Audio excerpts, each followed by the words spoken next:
এই যে আমি রান্নাঘরে চা করছি, এখন এসে দেখি মুখটা দেখা, এই যে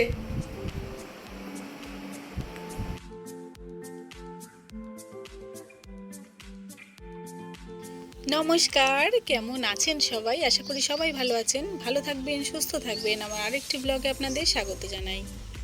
আজকে শনিবার, এখন সকাল 8টা বাজে। কোথায় যাচ্ছ বাবা?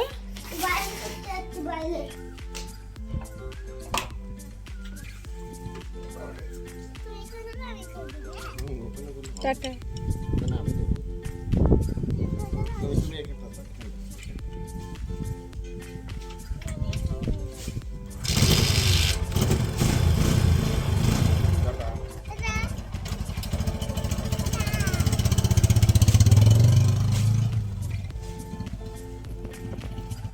আজকে আমার ঘুম থেকে উঠতে একটু দেরি হয়ে গেছে, কিন্তু যখনই ঘুম থেকে উঠেছি সাথে সাথে পুকুর পাপা বলছে চা করো এক্ষুনি, আমি একটু বেরোবো। তাহলে ঠিক আছে, তাহলে চা বসিয়ে দিচ্ছি। তো চাটা খেয়ে পুকুর পাপা বেরিয়ে গেল। এবার আমি কাজে লেগে গেছি। এখনও আমার গোপাল সোনা ঘুমাচ্ছে। আমি স্নান করে একেবারে ঠাকুর ঘরে ঢুকবো, দিয়ে পুজো করে নেব। আজকে ও বাজারে গেছে মাছ আনতে। তো কী কী মাছ আনবে সব দেখে শুনে রান্না করতে হবে। তার জন্য আমি তাড়াতাড়ি স্নানটা করে পুজোটা করে নেব। না হলে একবার রান্নার দিকে ঢুকে গেলে আর স্নান করে পুজো করতে করতে অনেক দেরি হয়ে যায়। ওই ব্যাপারটা আমার ঠিক ভালো লাগে না। একটু সকাল সকাল পুজো হয়ে গেলে মন মেজাজ সবটা ঠিক থাকে। শুধু কি তাই, তারপরে পুকুকে স্নান করানো থাকে, খাওয়ানো থাকে। আমরা সকলে মিলে সকালে চা খেয়েছি, কিন্তু পুকু সেরকম কিছু খায়নি। দুটো বিস্কুট খেয়ে বাজারে চলে গেছে। ও এলে পরে আমি ওকে ম্যাগি করে দেবো। ওরকম করে বড়দের গায়ে হাত তুলতে হয়, যে বাজে অভ্যাস, এগুলো। এই দেখ, মাছের তেল আছে ফ্রিজে, ওইটা দিয়ে আজকে বাঁধাকপিটা করব। বাঁধাকপিটা কেটে সেদ্ধ বসিয়ে দেবো, তারপরে আমি খাবো। হ্যালো বাবা, দেখ দেখ খাবি তো এটা? আমি এখন সকালে টিফিনে দুধ মুড়ি খাচ্ছি। পুকু দুধ খায় না, পুকুর মা দুধ খায়। ঠিক আছে, পুকু দুধ খায় না।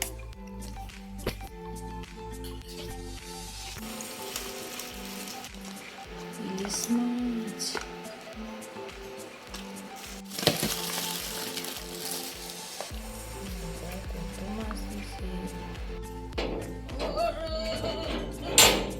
হবে হবে হবে।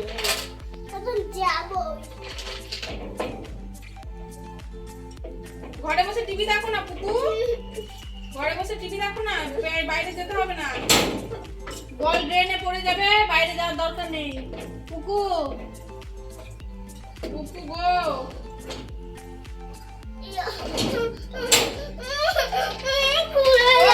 যেতে হবে না, যেতে হবে না। তো পুকুর পাপা বাজারে গিয়ে এত মাছ এনেছে। আমাদের তো মাছ সেইভাবে কেউ খায় না। অর্ধেকটা ধুয়ে ফ্রিজে রেখে দেব, আর অল্প একটু রান্না করব। ইলিশ মাছটাই আজকে করে নেব। তো চলুন রান্নাটা সেরে নেওয়া যাক।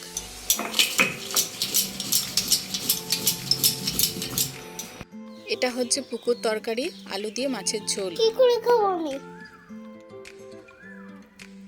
আমার তামার তামার না তো ঢাল দিতে উঠবে। আপনারা সবাই জানেন যে আমি বাড়িতে গোপালের জামা তৈরি করি, কিন্তু দুদিন ধরে মালটা নেই। আজকে সকালে আমাকে ফোন করেছিল, তো ওখানে যাবো আমি মালটা আনতে। সেটা কিন্তু পুকু বুঝতে পেরে গেছে, কিছুতেই আমার পেছন ছাড়ছে না।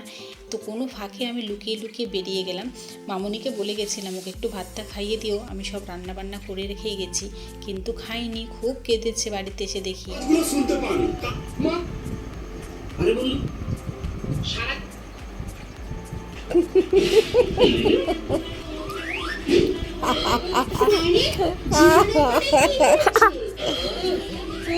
আরে জিহান, তুমি এটা কি করছো?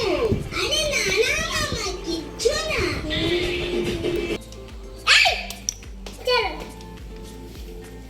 এখন বাজে বিকেল 5টা। এখন পুকু পড়তে যাচ্ছে পাশের বাড়িতে পিপিমনির কাছে।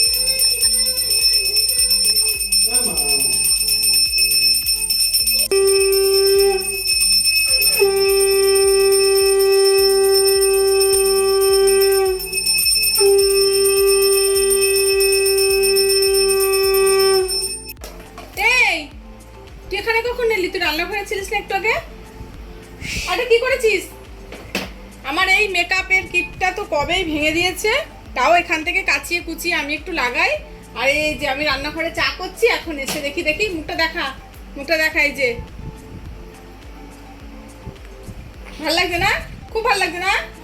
এই জলটা ধর তো, জলটা ধর।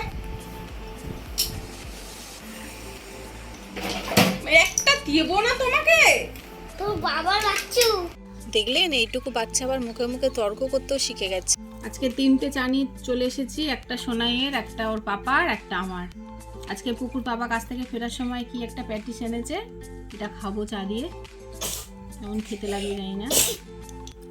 আমিও খাবো। আমার আতঙ্কবাদী চলে আমিও এসেছে। খাবো। এই একটু ফ্যান চালিয়ে দিন না। ভিতরে আবার পুর ভরা আছে, নারকেলের পুর। খাওয়া ভালো লাগে। ফুল নেই না? ফুল আছে মধ্যে। ফুল না, পুর। ফুল আছে মধ্যে, ফুল।